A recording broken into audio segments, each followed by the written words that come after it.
వివాదాస్పద దర్శకుడు రామ్ గోపాల్ వర్మ మేడకు వరుస ఉచ్చులు బిగుసుకుంటున్నాయి. వ్యూహం మూవీ రిలీజ్ టైంలో చంద్రబాబు నాయుడు, లోకేష్, పవన్ కళ్యాణ్లపై అసభ్యకర పోస్టులు పెట్టడంతో అతడిపై ఒంగోలులోని మద్దిపాడు పోలీస్ స్టేషన్లో కేసు నమోదైంది. ఈ కేసుకు సంబంధించి నిన్న రామ్ గోపాల్ వర్మ పోలీస్ విచారణకు హాజరయ్యారు. ఒంగోలు రూరల్ సిఐ కార్యాలయంలో ఆర్జీవీ విచారణకు వెళ్లారు. అయితే ఈ కేసులో కోర్టు ఆర్జీవీకి ముందస్తు బెయిల్ మంజూరు చేసింది. ఈ క్రమంలోనే పోలీసు విచారణకు సహకరించాలని కోర్టు ముందుగానే ఆదేశించింది. దీంతో నిన్న ఆర్జీవీ విచారణకు హాజరయ్యారు. ఈ విచారణ అనంతరం రామ్ గోపాల్ వర్మ తన డెన్కి వచ్చారు. తాజాగా తన ఎక్స్లో మరోసారి వివాదాస్పద ట్వీట్ చేశారు.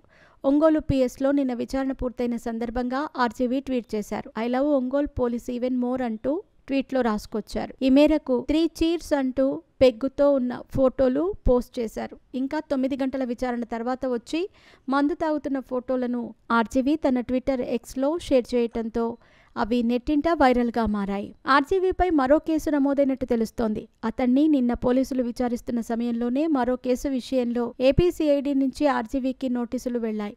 ఈ నెల 10న గుంటూరు సిఐడి కార్యాలయానికి విచారణకు హాజరు కావాలని సిఐడి సిఐ తిరుమలరావు నోటీసులు పంపారు. 2019లో ఆర్జీవీ కమ్మరాజ్యంలో కడపరెడ్లు అనే సినిమాను తీశారు. కొందరు మనోభావాలు దెబ్బతీసే విధంగా సినిమా తీశారని గతేడాది తెలుగు యువత రాష్ట్ర అధికార ప్రతినిధి బండారు వంశీకృష్ణ ఫిర్యాదు చేశారు.